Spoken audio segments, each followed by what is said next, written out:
February 14th, 2020 was the last day of my digital advertising career. It was the scariest day, but it was the bravest moment of my life because it was a day that I chose me and I chose this vision and I was brave enough to say whatever comes next, I'm going to just face it head on. And what came next was something to face. Close to Home Studio presents Resilient Small Businesses, Brooklyn Edition, with me, Mo Mullen. A series of conversations with extraordinary, resilient entrepreneurs sharing what they've learned and how they've adapted this past year. Join me for insights and inspiration as we uncover how to thrive in this increasingly unpredictable world. I believe the future is local, and I hope this series will help you connect more deeply to your place and understand what it truly means to live close to home. I am honored to be in conversation today with Briana Thompson, the founder and owner of Spike Spin in Bed-Stuy, a well-loved boutique wellness studio. For many years, you worked a full-time job while at one point teaching multiple spin classes a day to get the business off the ground. Will you tell me a little bit about that history and about the moment that you knew that you had a viable business? I created Spiked very much out of a lot of hustle and a lot of passion. Initially, I was working full time in digital advertising, which I truly love. I taught one class and people wanted to come back, and then that was two classes. And to your point, it became kind of worked around my schedule of like, I can do the mornings, I can do the evenings, I can do the weekends. And once I started to see the reception, is when I realized it was a business, but not only the reception, it was the reception for people that didn't know me. And what's your vision for Spike Spin? My long-term vision for Spike Spin is definitely to move the needle for in health and wellness for marginalized communities. And that looks several ways. The first way is to develop an infrastructure within these communities for access to wellness. I think Spiked is just our introduction into these spaces, but what I really want to do is create the foundation for these businesses to thrive within communities that they haven't before. And in turn, I would love to see the needle move in a positive direction in terms of health and wellness statistics for people of color. That's beautiful and super, super important. I reached out to a few of your customers because I wanted to hear from them, from their own mouths, what their experience was like with you and with Spike Spin. So I wanted to read you one of the things that one of your customers said. I absolutely love that Brianna's approach to fitness marries two of my passions, hip hop and working out. In a way that helps me go inward and empower myself through a challenging class. Because Brianna knows that Black women thrive on sisterhood energy, her classes cater to us and are always filled with encouraging and joyful vibes. She's a living icon and a beacon for entrepreneurs everywhere, but we're extra lucky here to have her in our neighborhood in Brooklyn. Oh my God. One of many, one of many. Oh my God. That's incredible. So what makes Spike Spin stand out? How is it different than a Soul Cycle? There are several things. I think the number one thing is authenticity.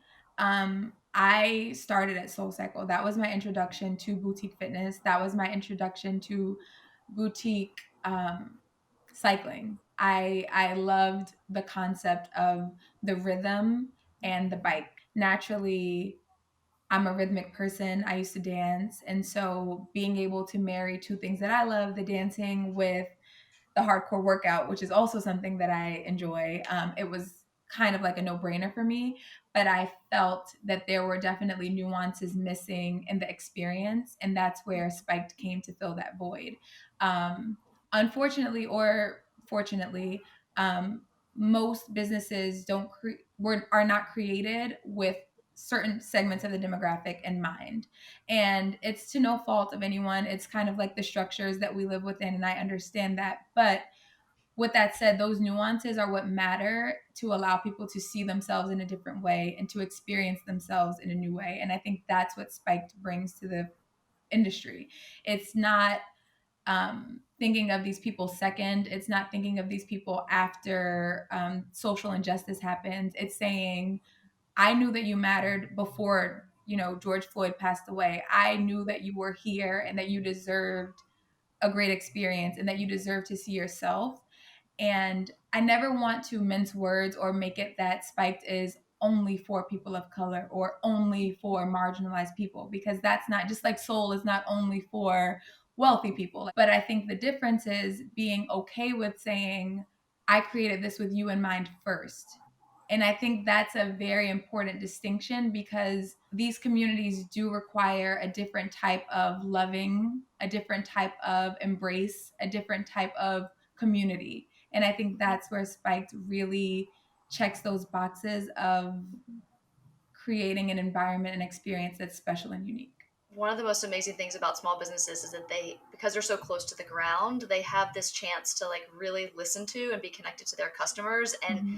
Spike Spin is like one of the best examples of that, where I just feel like you're there for your community and your community has totally embraced you. So take me back to November 19, 2019. Tell me like what did it take to get there? It really took everything out of me. It took hustle, it took blood, it took sweat, it took tears. But I think really what it took was preparation and paying attention to what we had built over the past 3 years before we opened the doors. So in 2016, we were continuously, gradually growing a community of people who believed in the vision and who understood and wanted to attach themselves.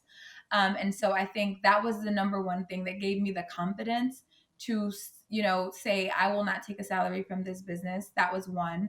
I never took salary from Spiked. I continued to work my full-time career, and I would reinvest all of the money that Spiked was generating back into hopefully opening those doors one day, which we got to do in November.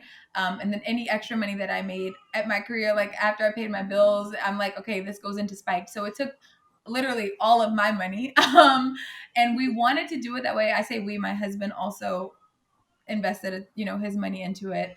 In order to own the business outright, we did not take on any initial investors because we wanted to have control. We know the community that we want to reach, and we want to be very intentional about that.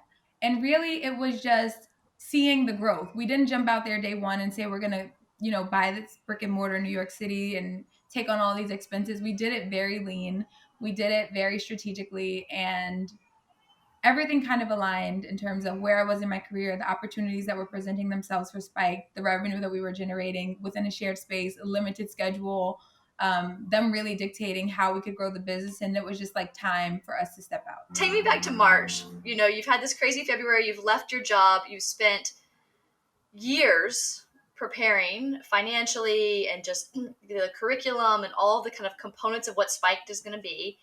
And you've left your job, it's February, you're ready to go, and March 2020 hits. What's going on? What happens in your head? Deflation.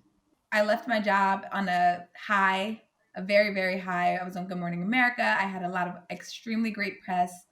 Everyone was coming to the studio. We're at capacity. We are like, this is the year that we kill it. We're expanding. Everything's to come. And literally, like a pin in a balloon, just completely deflated March 2020. So almost 1 month to the date, February 14th, my last day of work, March 15th, the last day that the studio was legally open due to COVID. So there's no better word other than like deflation and maybe depression, because so much of what I had built into who I was as a person, I realized was within this business. Spiked is so authentic because it's such an extension of who I am. It's really just me giving myself to the world in a business form. And so for it to just be completely taken away from me, my touch points with people, my touch points with the community, me being able to share, me being able to have people share with me was all taken away very abruptly without any time for me to process what this could look like. So we had prepared for if the studio is slow to, engagement, if not a lot of people are coming. We were prepared for those things as a business, to prepare for. No one could have told me to think about no one being able to come into my business for 12 months. It was just not on our plans anywhere. Like Possibility list. There was like no possibility list that said no one walks through the that doors for was 12 months. literally like not even a thought in our mind. It's like even if two people come to the studio, we were prepared. It was like worst case scenario was two people show up for class. never did we say worst case scenario is like no one ever is allowed to come. And Yeah. so Yeah. it was definitely gut wrenching and just scary What got you through? every single time. And I've had conversations daily with my husband of like, do we just let the space go? Do we sell the equipment, like have a liquidation and move on? I go back to my job. And every single time that I would do that, I would get a small inkling of like, Briana, you're not trusting me from God. Like that's what I felt. It was just like the smallest things, but they would come almost to the moment of my weakest self, my weakest point. And that's when I was like, fine, God, you haven't completely shunned me. Like you want me to You're learn like, okay, something. okay, I'm listening. Okay, you have my attention. I'm like, fine, okay. The Yeah. entire world is going through something. It's not that personal, Brianna. Like, take yourself out of this. People are going through way worse things, losing their jobs, unable to feed their children, Yeah. dying, like get over yourself. And then those little tiny glimpses of hope are what helped me. It wasn't any big moment that made me say like, yes, you deserve this. It was just a lot of small nudges and reminders that are like, keep going, keep going. One of the most important and difficult and painful things we've done this year as a country is grapple with race in a new way. And, with George Floyd and Black Lives Matter. And I'm curious for you what it's meant to be a Black business owner this year and how you've thought about your role as a business owner and what that means if it's changed at all. During the Black Lives Matter movement was when I was very clear in who I am as a woman, and I'm a Black woman first. And I was I mentioned that I put my blood, sweat, literally my savings. I have a child now. So all of the things that could be preparing for his future into Spike Spin. And I was settled in the fact that if it took burning down my business for a bit of equity and equality in this world, burn it to the floor. Like I was okay. And I know that that's such a bold thing to say because I have put literally everything into it, but nothing means more to me than my life or my son's life or the fear that I have when my husband walks down the street. That fear is not a fake feeling. It's very real. And when I found out I was having a son also in March 2020, fear was the first thing that I felt. And it's heartbreaking because the world that how Black people have to exist in the world, because it's not about doing things right, it's not about being a good person, it's not about you serve your community, it's not about you make a lot of money. It's literally just comes down to how you look. um and that's heartbreaking. And when all of those things were happening, I was a little torn inside because I created Spiked, for these communities, and I felt like I should have taken a louder stance, but I didn't have the strength to, because I just felt like this is not the time to amplify what you're doing. This is not the time to take this stage and say like, see what I've done, see I knew you were here. It wasn't about that. Like business honestly was not at the forefront of my mind at all. It really is currently still figuring out what is our mark on the world, or how do we shift the world in these conversations to where when my husband takes my son running, he's a runner, he's running 10 miles and I'm nervous every time. If they go for a jog, what does the world look like where I'm not texting him, you've been gone for an hour, guys, you guys okay? That's not how I want to live in the world. And so I'm very happy about the race conversations that are happening, but I just want to make sure that they turn into action. I mean, I so deeply share your sentiment that I hope we're making progress. And I hope that you feel every morning like you can see the seeds of how Spiked and what you're doing for your community is making those is making those small incremental changes every day. And I know you have a huge vision for what Spiked can be in the world, and how it can continue to empower and support the Black community and people of color and marginalized people. Thank you. I hope so. Okay, so let's look. We're looking towards the future a little bit, and you're reopening in May. Tell us about the reopening. What should we know? I am so excited about the reopening. We are already making upgrades to the studio. We are hiring new instructors, new community leaders, which are like our front desk staff. And we are really aggressively going to come back to market to open our doors and welcome everyone into Spike Spin. Like, we need the community to show up in a way that they never have before. And I know you all do a lot, but here I am asking you to do more. Sorry. But even beyond that, we are looking to open a new studio, hopefully in Atlanta this year. Another spoiler. We're in the very early phases of that, but it's things are in motion. And so I didn't let 2020 be the year that slowed us down. I just got a lot more clear in what we need and how much more aggressive I need to be to get there.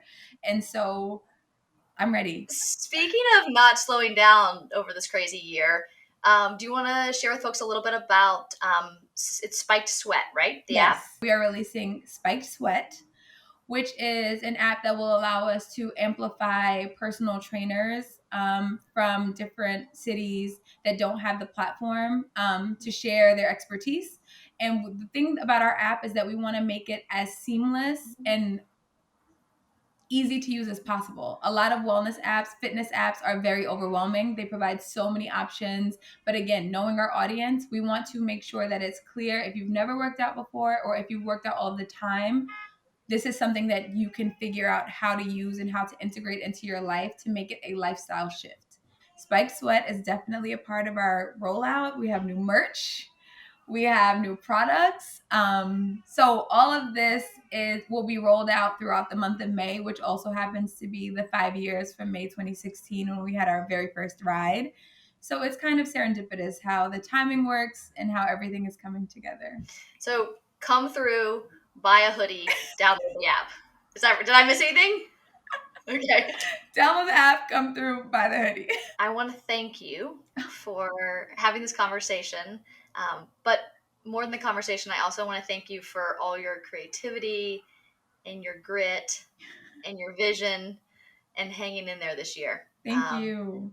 I know I'm not speaking for myself when I say that you are a super, super important part of the neighborhood and will, I imagine, become a really important part of many neighborhoods around the country to come in the next 5 to 10 years. So thank you. Thank you so much, Mo. I really appreciate you. I appreciate what you do and just like hearing my story and sharing my story. So I appreciate you.